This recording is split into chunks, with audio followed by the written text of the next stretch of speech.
Hi everyone and welcome to Dennis Deep Cuts, the 15th installment. Today we're going to do a deep dive into some goth rock. I'm going to take you on a journey of some of the more obscure and unknown goth bands of the 80s. Let's do it.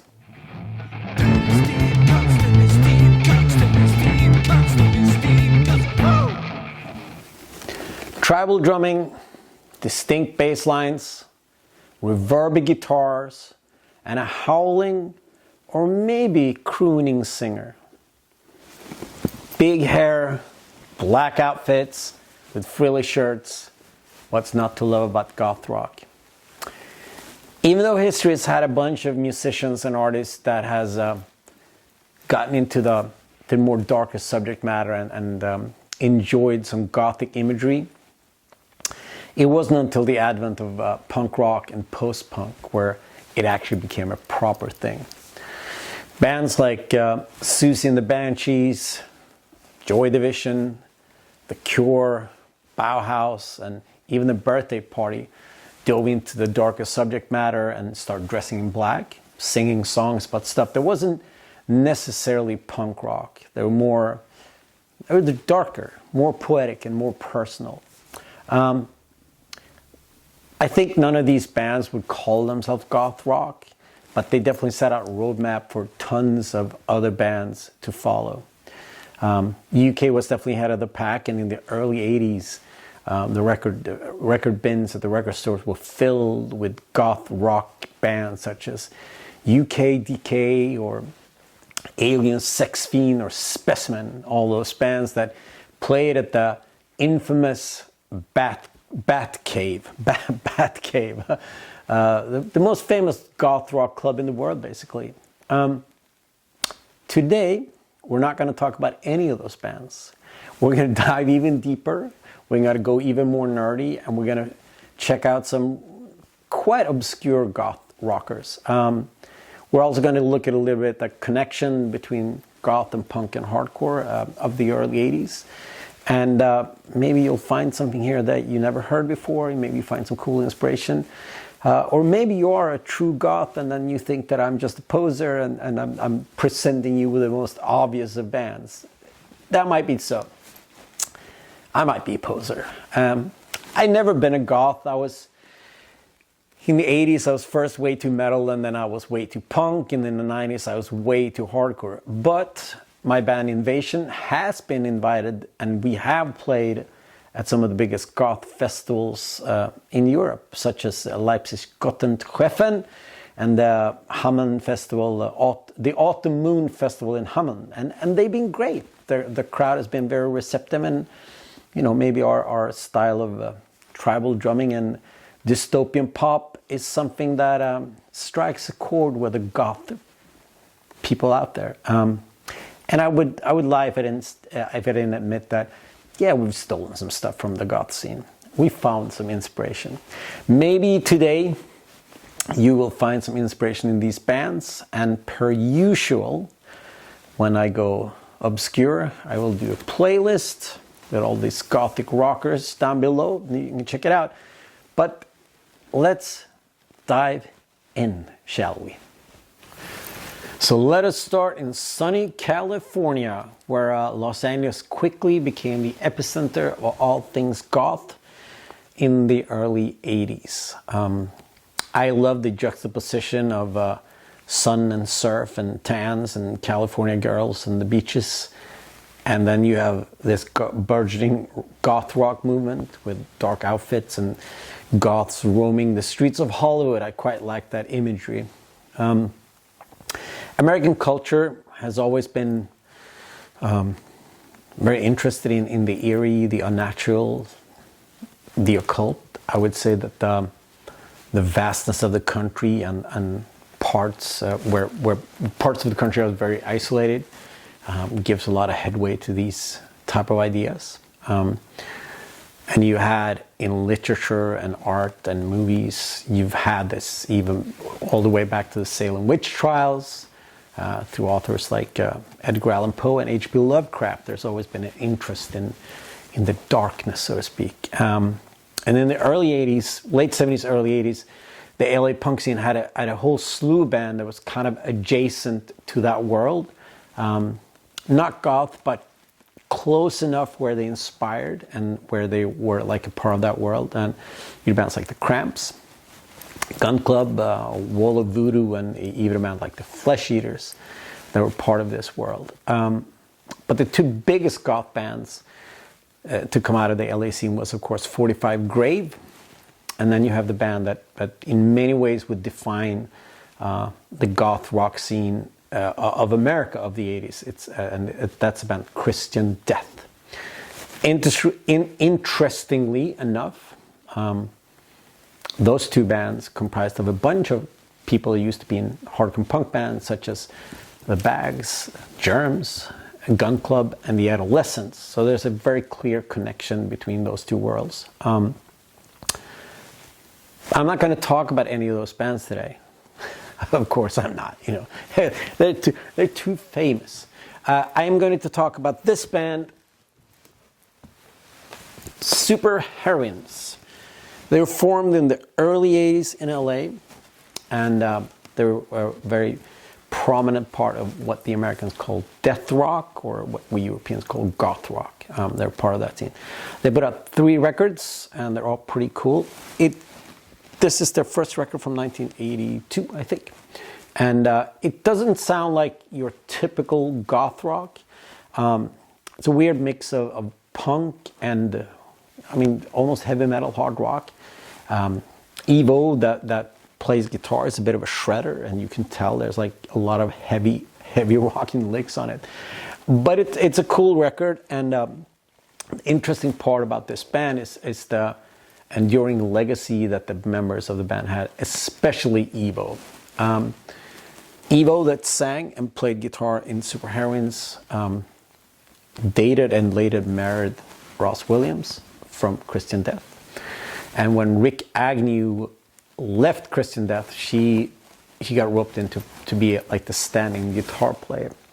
And after Super Heroines broke up, Ross and Evo started a goth band called Shadow Project that put out 2 records of very metallic death rock before that lineup, that band basically reformed as Christian Death.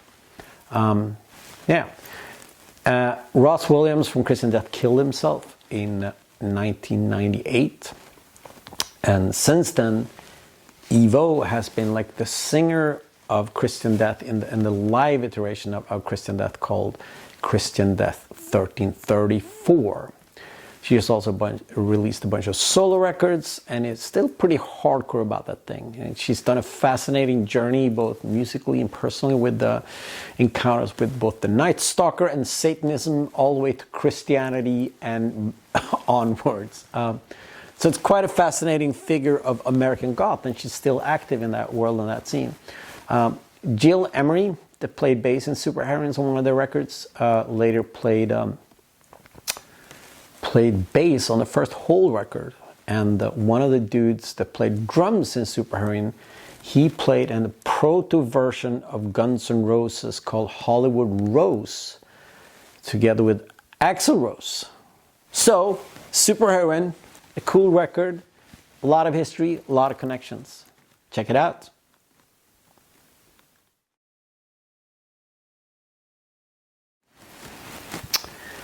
Let's hang around in Los Angeles for a little bit longer.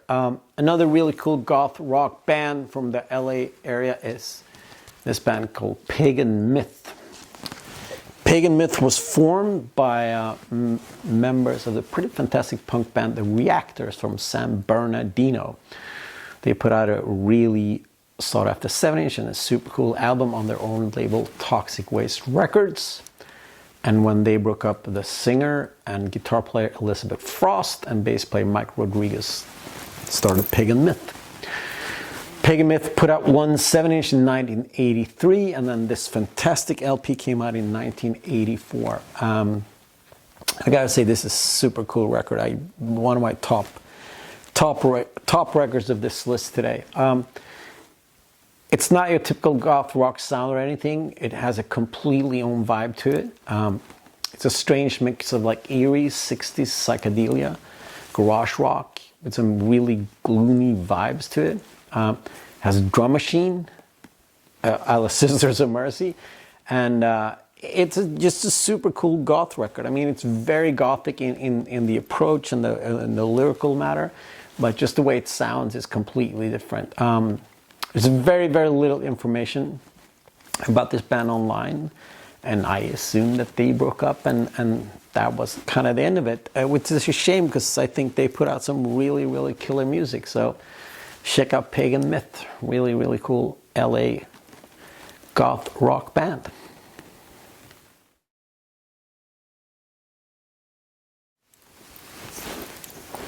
All right, let's head over to the East Coast and New York.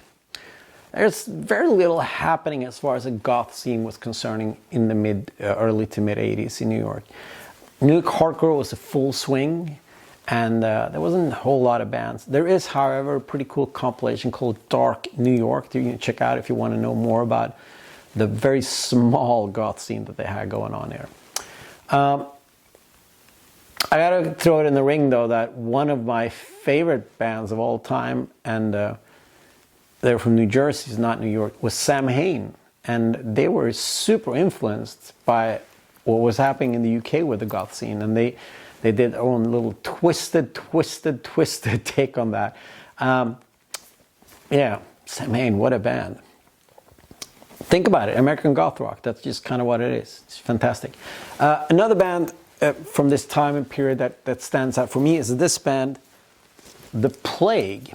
They put out this 112-inch Naraka in 1987, and this is a really solid goth record. 7 tracks about death and vampires and other dark subject matter.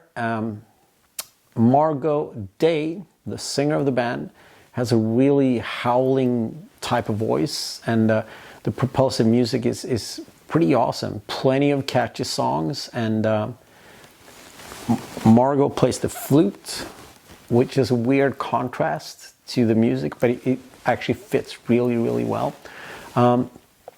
They're part of the scene, and they actually played a lot of shows with more hardcore adjacent bands such as Nausea and Ludicrous and the Cro-Mags, and they also share the stage with the other goth rock band of that period in New York, of A Mesh, that put out 2 pretty cool 7-inches you can check out.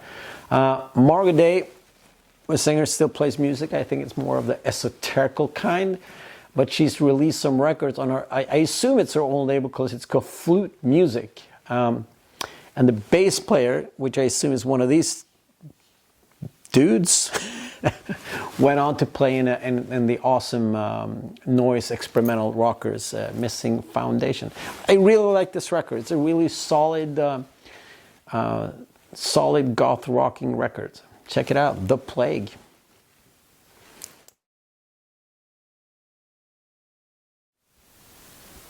Next band that I'm going to talk about is from Washington, D.C., and they're also further proof of how connected the hardcore world was with the early goth scene in the Americas. Madhouse. Madhouse was formed in the mid-80s by Danny Ingram. He used to play drums in Youth Brigade, the DC Youth Brigade, that put out one excellent 7-inch on Disco Records, and Monica Richards, who used to play in a band called Hate from Ignorance, and you can find them on the excellent hardcore compilation Mixed Nuts from 1983.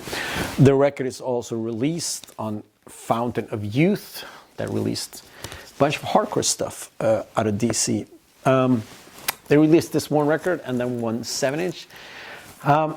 Music's not terribly exciting, but it's solid enough. It does sound like a bunch of American hardcore kids trying to be Susie and the Banshees, and that's not necessarily a bad thing. It's a pretty solid record. It has some really cool songs on it.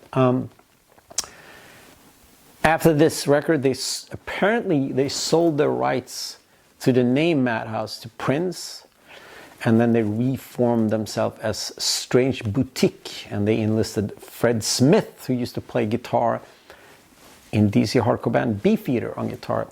They put out a bunch of more records. And another fun connection about the small goth world of the 80s is the fact that when Strange Boutique opened up with Shadow Project that we talked about earlier, Monica and William Faith, that was in that band, they struck up a collaboration with the band Faith and the Muse that are still active today. Monica Richard might have sounded like a Susie kind of wannabe on the first album, but she's gone on to be a real player in the American goth scene since the mid-80s, and she's still, from reports that I've heard, very, very much a goth person. I love to see these connections and see how worlds collide and how worlds evolve, and it's just super cool that's a thing. So check out Madhouse if you want to have some Washington DC hardcore infused goth rock.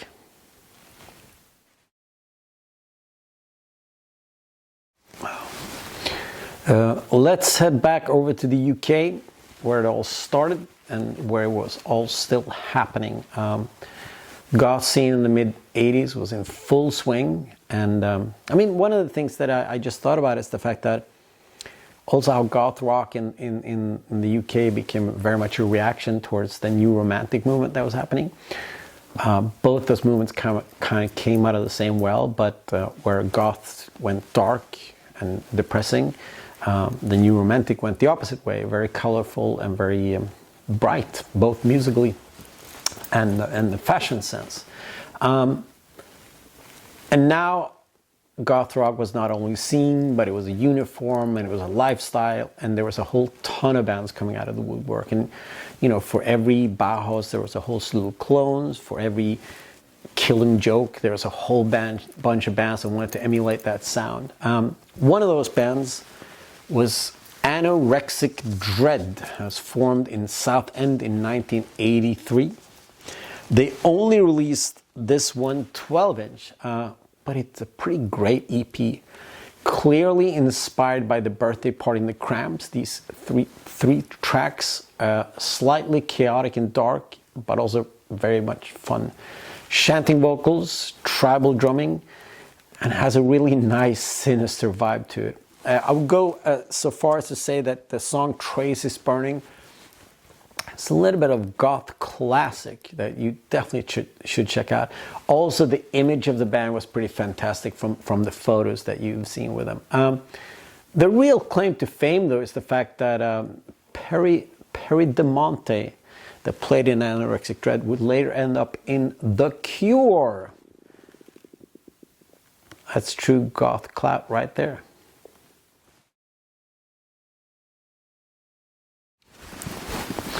Next band out is this one I call Second Coming, and I have to admit that I know nothing about this band.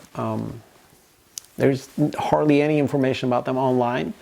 I know that they put out this 12-inch, 4-song 12-inch called The Return, and they have one 7-inch called Incest. Not a great title. However, I found this EP quite recently, and it was a little bit of inspiration from this whole episode that I listened to. Oh, this is pretty great. And then I started trying to track down information about them, and there was nothing. I'm like, well, it'd be cool to do something about like really weird, obscure goth records. So this was a little bit of inspiration. This record has all the ingredients of becoming a proper goth classic. Clearly inspired by bands like The Cure and Killing Joke. It also owns some debts to UK bands such as The Alarm and maybe the New Model Army.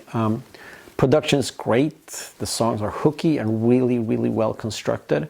I think it's like a perfect mix of goth rock and post-punk, I would say. The hair is, of course, huge, and it's released on Torment Records. What more do you need? So do yourself a favor and check out the Second Coming EP. It's really, really fantastic, and it's also the inspiration why we're talking about this today. So, yeah.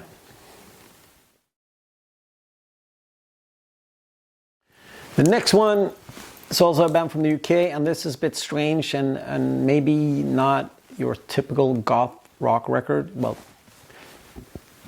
Maybe that was the whole point of this entire episode. But it's part one. In 1985, they released this fantastic 12-inch. It's a weird mix of anarchy punk and Deathrock. They put out a fantastic 7-inch called Funeral Parade in 1982. And then they released this 12-inch in 1985, and it's just magnificent. It's weird and dark, and sounds more like a crass offshoot or something like that. Angular guitars, weird screaming vocals about death and possession, and the songs also have like a slightly weird hypnotic vibe to them. And I just love this band. It's so good. They broke up in 1984, so I assume before this record even came out. They did a reunion a couple of years ago, and then I think they broke up again. But this is a fantastic record, and yeah, it's just super weird. Doesn't sound like anything else, and has that strange, eerie, dark feel to it. But it also sounds like anarchy punk. Let's dive into some more hardcore-related things. One other fun fact is that Nick Blinko from the excellent band Rudimental Peni did the back drawing. Nick Blinko is quite famous for his weird drawings, and it's released on Pussmort Records. And if you don't know what Pussmort Record is, it's a label that the Pusshead ran. And if you don't know who Pusshead is, he's an artist that you could probably see him on Metallica covers and stuff like that, and also a bunch of other cool hardcore record covers. He was also in a really great band, thrash hardcore band called Septic Death, and he had his own label called Pussmort in the 80s, where he released tons of cool hardcore stuff. And he also released this part one record that is really, really cool. So this is a little bit of a death rock gem right here that you cannot live without, with even more hard connections.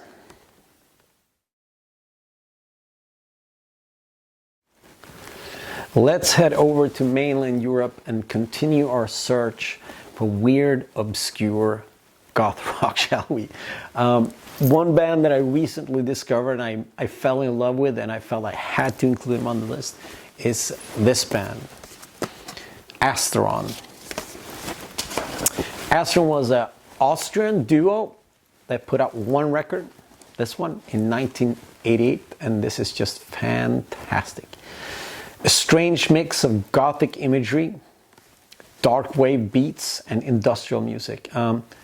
Weird drum machines, chanted vocals, mixed with primitive synths and eerie choirs. It's not like anything I ever heard. It might be a stretch to call it goth rock, but it's dark and cold and just wonderful. Creative and experimental. There's not a whole lot of info about them available on the line, but they seem to be part of the Austrian experimental scene in the mid to the late 80s. Most of the projects that they were involved in only released their stuff on tapes. There's actually a bunch of tapes with this band released before this album that I would love to get my hands on, but it seems super difficult. This is a pretty amazing record, and it's been reissued quite recently. You can check it out, and it doesn't sound like anything I ever heard, but it's just fantastic. You need to check it out, please.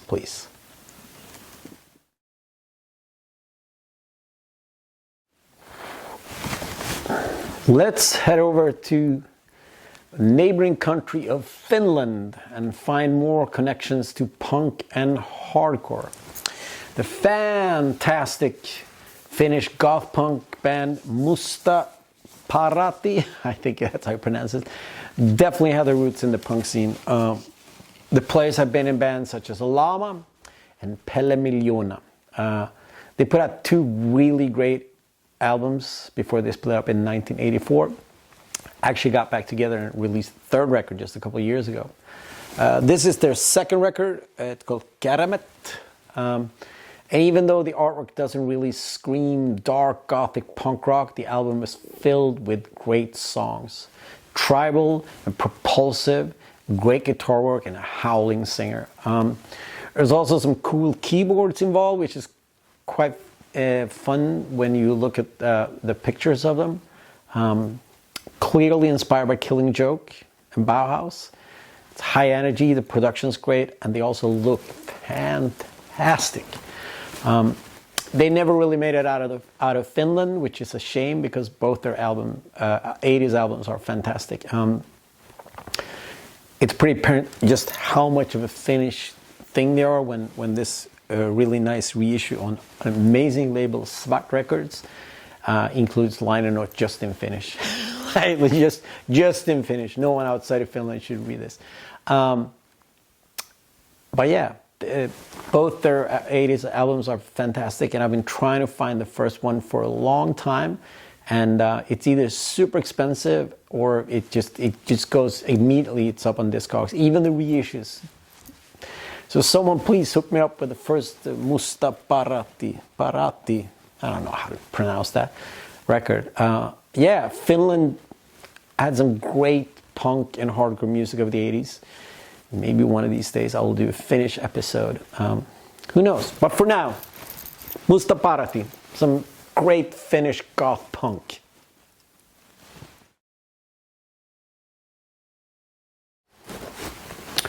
So let's finish this list with the most famous band on the list, and a band that I showed you an EP of them before, and they're one of my favorite all-time goth bands, and I'm talking of course about Exmal Deutschland.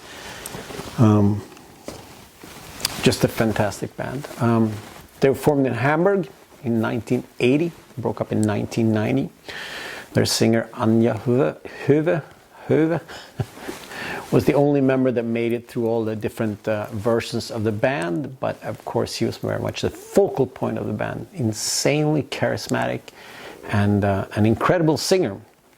This is the first record from 1983, and exactly what you want: chanting and howling and propulsive, tribal drummings and reverb guitar. What more do you need? Initially they weren't that big in Germany, but they did a tour of the UK, and then they got signed to the big English indie label 4AD. So this first record and their first two EPs actually made the English indie charts. Then they became kind of big all over mainland Europe. They released 3 more albums. They're all pretty great. The last one is called Devils, and it's the only one in English. And it's a bit of a departure in sound. It's way more popular, and it also kind of spelled the end of the band. They're by far the most famous and popular band on this list, but since they sing in German, and I think we need to have more international languages involved, and since I love them, I figured I include them on the list. And in my humble opinion, they're by far the best band on the list, even though there's some close contenders as well. And there you have it. 10 mostly obscure goth rock bands. Did you know any of these? What did I miss? And what should we talk about next time? I want to do, maybe one of these days, I'll do a top 10 list of my top 10 goth albums. That'd be cool. Check out the playlist below of these gothic rock masterpieces. And I'll see you next time. Like, share, subscribe, do all that stuff so that we can keep this little project going. Thank you for watching. Stay goth, my friends.